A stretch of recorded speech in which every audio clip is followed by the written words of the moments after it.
The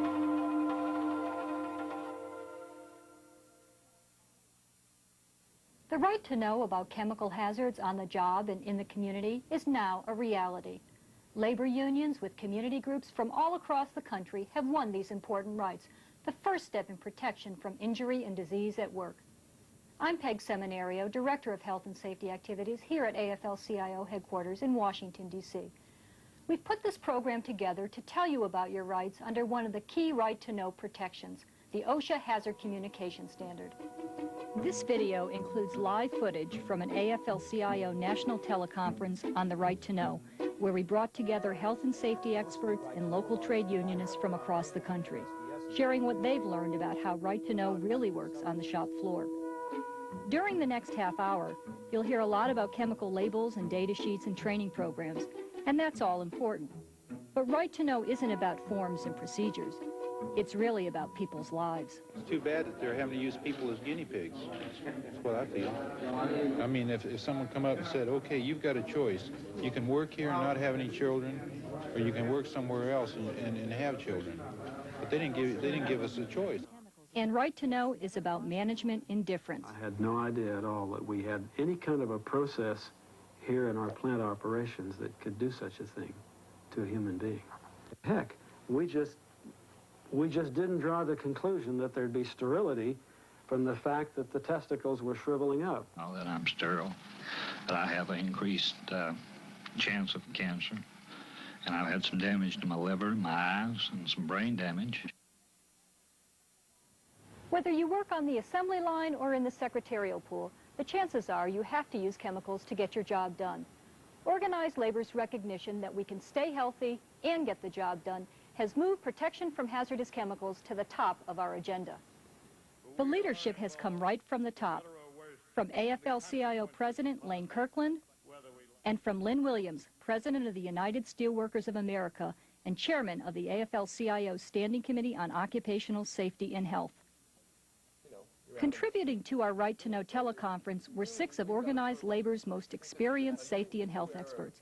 We heard from Deborah Berkowitz, Director of Health and Safety for the AFL-CIO's Food and Allied Service Trades Department, Rod Wolford, Director of Safety and Health for the International Brotherhood of Painters and Allied Trades, Michael Wright, Director of Safety and Health for the United Steelworkers of America, Jamie Cohen, an occupational health and safety consultant for the United Paperworkers International Union, Peter Dooley, an industrial hygienist with the United Auto Workers, and Eric Scherzer of Local 8149 of the Oil, Chemical, and Atomic Workers Union in Rahway, New Jersey.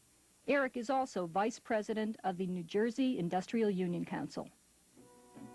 Who gives you the right to know about the chemicals you're working with? Right to know is a federal right under OSHA's Hazard Communication Standard, and in 29 states, it's a state right too.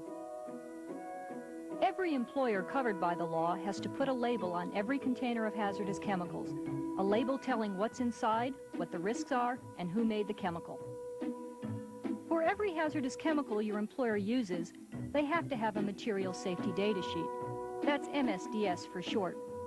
What's the chemical's name? What are its physical properties? Are there safety and health risks if you use it? How can you protect yourself? It's all in the MSDS. If the company assigns you to work with hazardous chemicals, they have to give you training on their time and before you ever touch a chemical. And the employer's got to have a written plan spelling out, in detail, how it's going to protect you and follow the law. That's what the Right to Know standard says. But knowledge by itself doesn't equal protection. That's where you come in. You have to be the chemical hazard police, the first line of defense against employer resistance or ignorance. You have to turn the right to know into the right kind of protection. That's your best chance of living in good health long enough to collect your pension. How do you know if you're even covered by federal right to know rules? The first right to know rules OSHA put out covered only workers in manufacturing. So if you work for a manufacturer, cars, steel, clothing, chemicals, paper, anything, then you're definitely covered. But it wasn't fair for OSHA to give right to know only to manufacturing workers. And when organized labor took OSHA to court, a federal judge said it wasn't legal either. The details of the final court order were still being hammered out as we were making this video. So if you don't work for a manufacturer, if you have a job in a hospital or an electric company, or you're in transportation or you work construction, you may already have the right to know. If you don't, it's just a matter of time.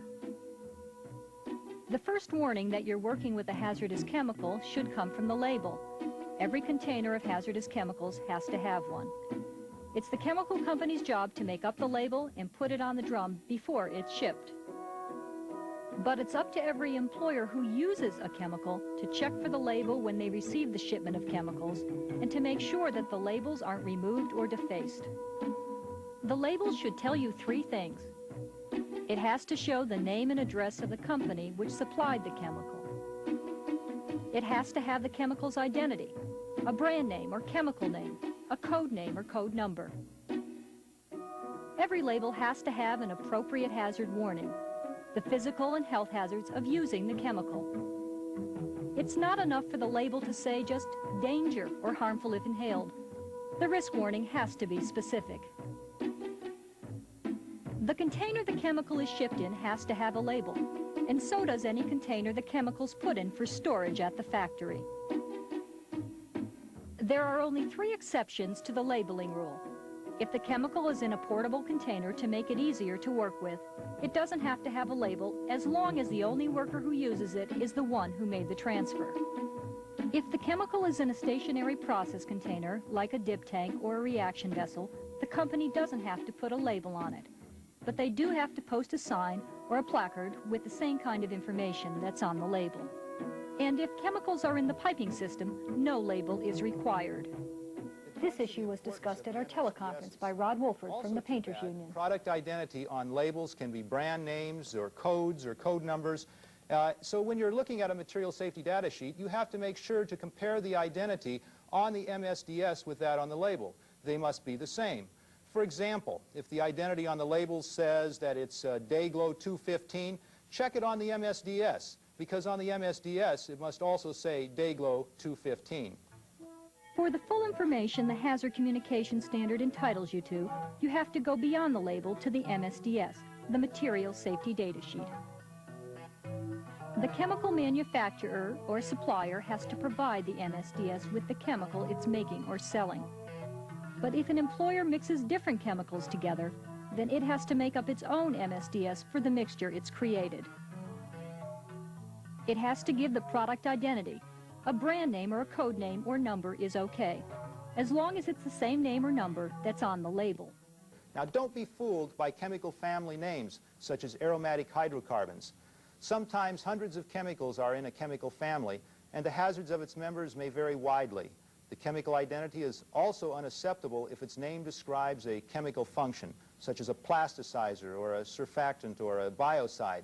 These tell you what the product does, but not what the product is. The MSDS has to list the chemical's hazardous ingredients by their chemical names. That's important because it lets you check the chemical ingredients yourself to find out what the hazards really are. By every hazardous ingredient, the MSDS has to give the maximum safe exposure.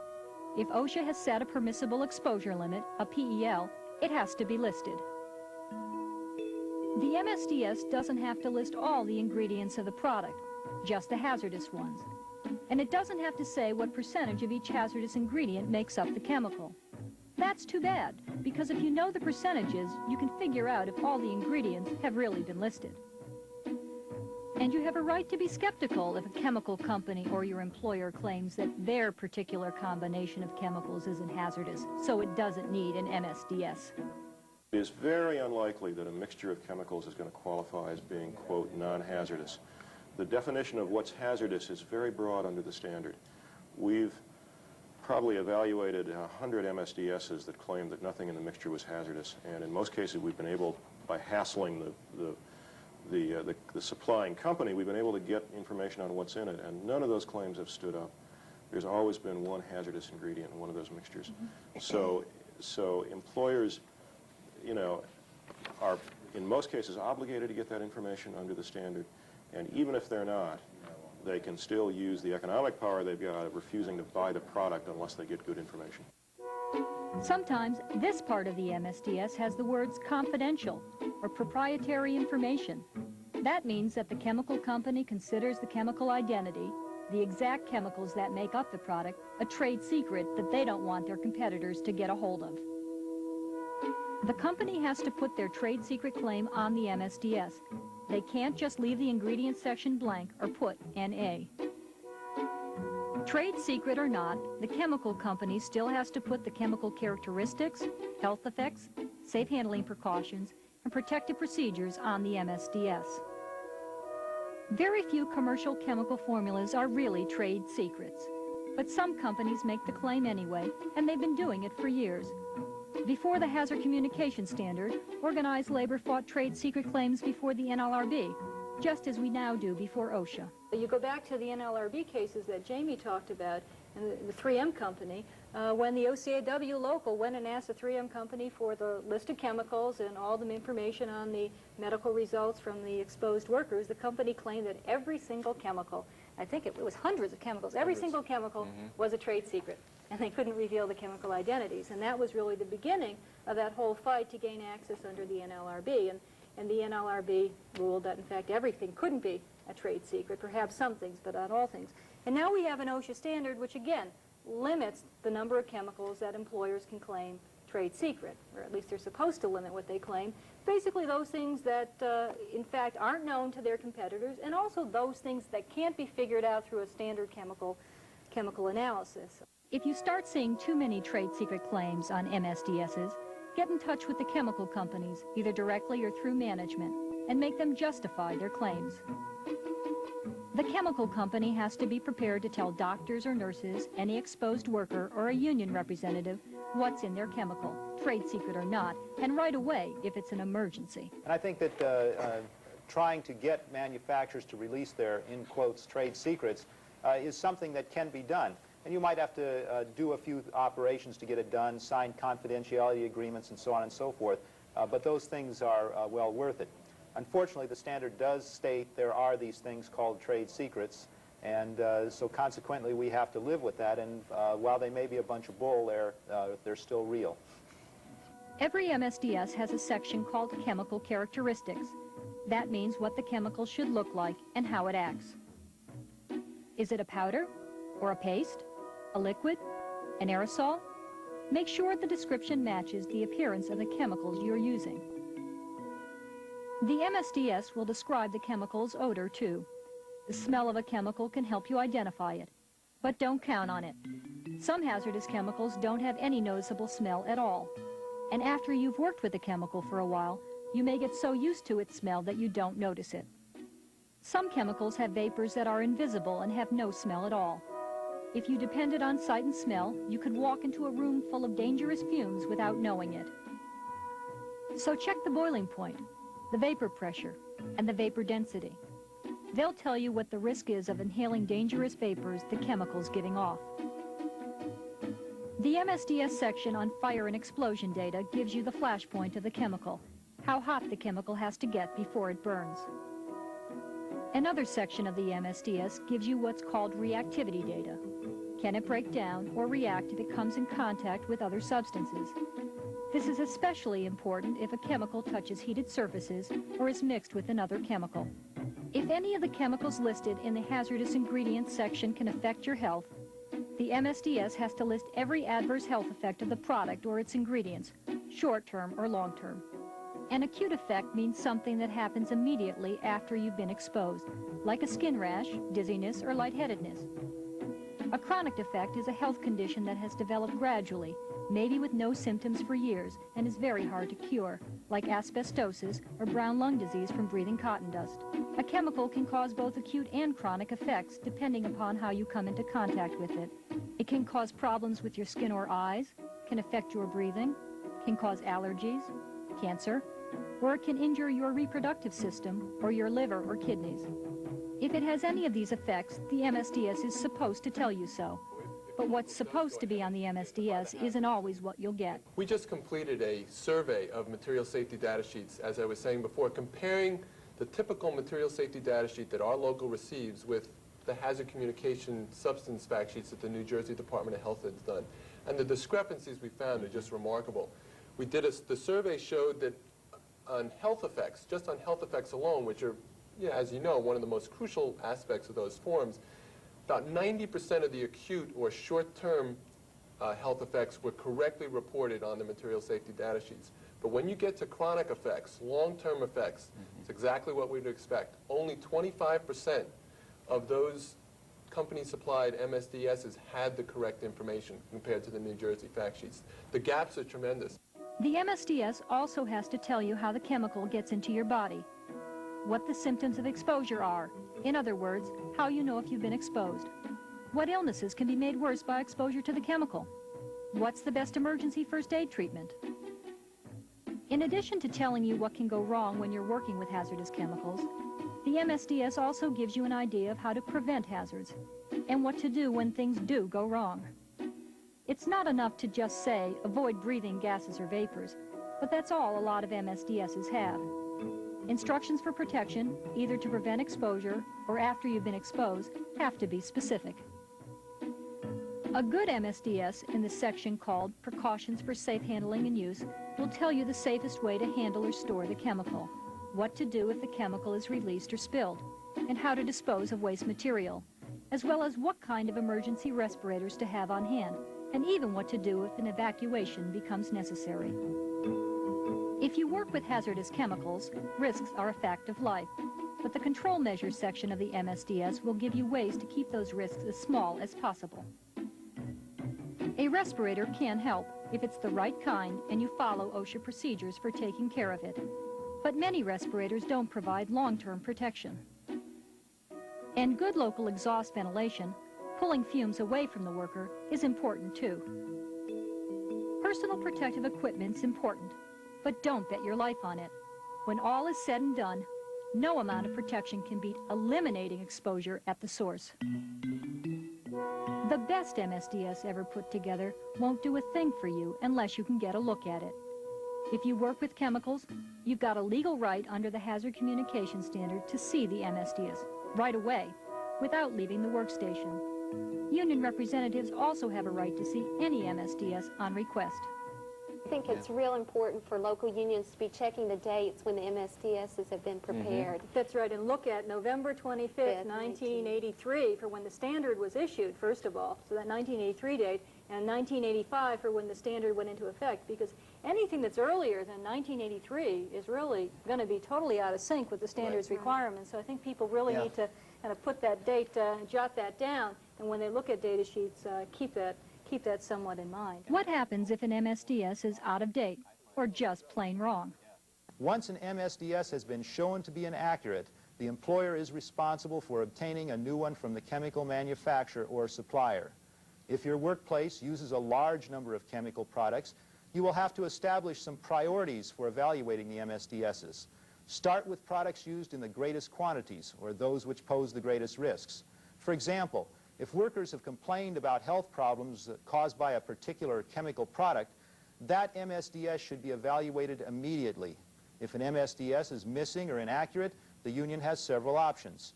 First, request the employer to obtain an accurate MSDS from the chemical supplier. Second, the union can contact the chemical supplier directly and request the MSDS. Third, you can file a complaint with OSHA or your own state federal agency and request an inspection of the workplace. Working with hazardous chemicals is too risky to pick up just from looking at a label, or even reading an MSDS.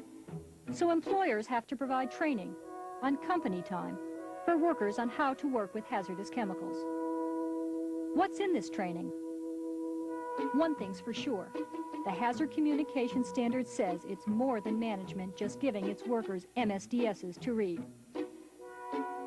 First, the trainer has to make sure everyone understands the requirements of the Hazard Communication Standard. Everyone also has to learn the physical and health risks they're taking with the chemicals they work with. Training has to show how to detect whether hazardous chemicals are present and the rule of thumb tests any worker can use. Chemical labels and MSDSs can be technical, so the law says that your training has to teach you how to read these documents and how to understand them.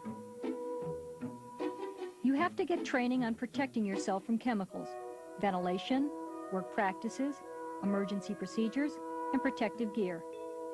Training can't work without you getting involved.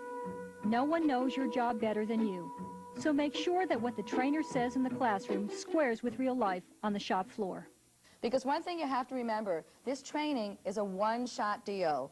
In other words, you only get trained once in the chemicals you work with, and if that training is terrible and it doesn't provide workers any information on the kinds of chemicals they work with or how they're to judge whether they're protected or not, then we've sort of lost it. And this is a very important part of the standard because employers really have to be very truthful. Employers, by and large, will not provide effective chemical-specific training because an effective training program will raise workers' demands that an employer clean up the shop. After a truly effective training program, workers should ask, why isn't my employer reducing the hazards? In one instance, we had a local union that requested a copy of the company's written hazard communication program and felt that after reviewing it that the training program was totally inadequate, that it didn't meet any of the needs of the local union out on the shop floor, that it didn't address any of the specific chemical exposures. All it contained was like a 15-minute generic videotape. And the local union rejected it and said that we won't have this out on the floor, and we want you to give us something better that's specific. And the company kept coming back and bringing a new program. The union rejected it like 3 or 4 more times till they finally got the kind of program they wanted that was going to be meaningful to their members. Getting the federal government to recognize and to protect your right to know about the chemicals you work with isn't the end of the fight, it's just the beginning. The chemical names and technical terms on labels and data sheets may look complicated and confusing, but you don't need a PhD to understand your right to know any more than you need a PhD to work with chemicals on your job. The right to know only requires employers to give out information. It doesn't require them to actually reduce or control exposures to any chemical at all. So you have to follow up to turn right to know into real protection. As Eric Scherzer from the OCAW said at our teleconference, winning the right to know in a shop must be immediately followed with action to reduce exposure to the most hazardous chemicals. Otherwise, right to know is just right to know what's killing us. Right to know must be part of a campaign to reduce exposures, or it's a meaningless right. Here's what you can do. Monitor your employer on your own or through your union to make sure that right to know laws are being followed. Inform fellow workers about their rights under the law. Tell them how to get answers to their questions about chemical hazards. Get real protection into the contract. Why can't management buy safer chemicals with good MSDSs and no trade secret claims? The Hazard Communication Standard's just the beginning of your protection against hazardous chemicals. Build on it by beefing up protections in your contract and by using your Safety and Health Committee to enforce those protections. The right to know law is a tremendous tool for increased union participation in health and safety. Although the federal and state laws set minimum requirements, these can be improved or incorporated into contractual language. This may be especially important since different interpretations of the law can affect the implementation of effective right-to-know programs. New contract language can be negotiated to clarify areas of dispute. Just getting the information is really the first step, and the process of building the committee and getting the information and building the committee is one that leads us towards correcting the problems, because you know, getting the information is the easiest part. The real bottom line on some of this stuff, from my viewpoint, is are our actions here building the local health and safety committees? I mean, all of this stuff relies on a strong in-plan committee backed by a local union, backed by an international union. I mean, without that, if any of these tactics, if the tools that we use, the OSHA Hazard Communication Standard, don't end up building those local committees, then somewhere along the line the process is going to fall apart. When problems with hazardous chemicals can't be solved through the Safety and Health Committee or the grievance procedure, it's time to call OSHA. Ask for an in-plant investigation and citations for documented violations. The only threat that the company has to tell the truth is essentially the threat that you'll find out that they're not telling the truth and that you might call OSHA in. And as you know, the companies fight OSHA and we all malign it. They hate OSHA inspections. We're seeing a fair number of citations. You have to remember, first of all, that all these citations are, most of them have no penalties attached to them whatsoever. It's a wrist slapping kind of thing.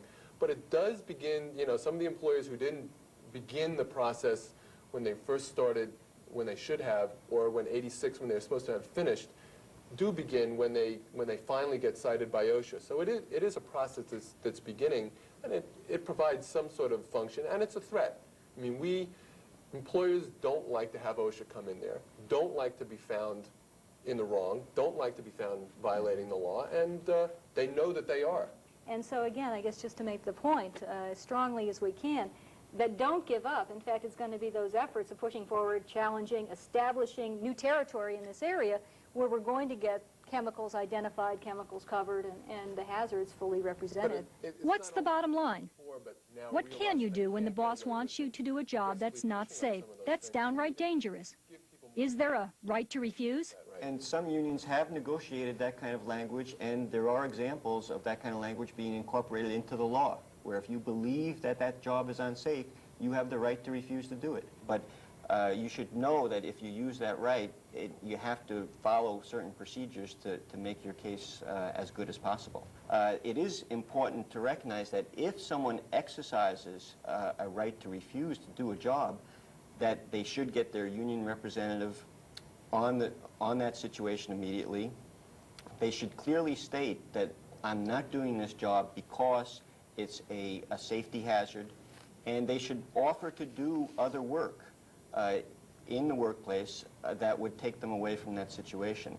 Right to know's the law now, but if your boss is one of those who hasn't gotten the message, you're not alone. There are lots of employers out there who are perfectly comfortable with sliding by, and as we know with cutbacks in OSHA, they're out there, but they're not really out there, and there are a lot of employers who are going to continue to slide by until locals aggressively and forcefully push on these issues. Right.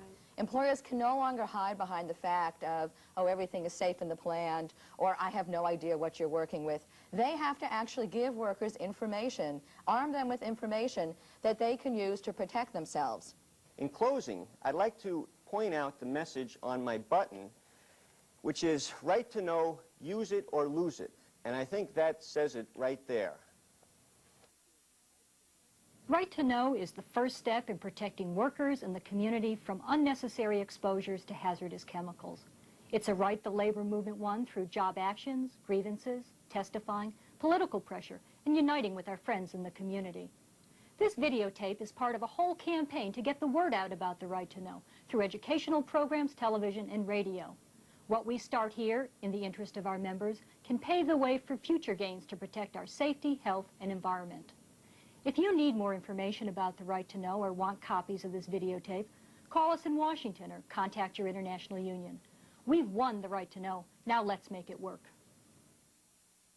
As a result of the labor movement's efforts, on August 19, 1987, OSHA expanded the hazard communication standard to cover all workers under the agency's jurisdiction.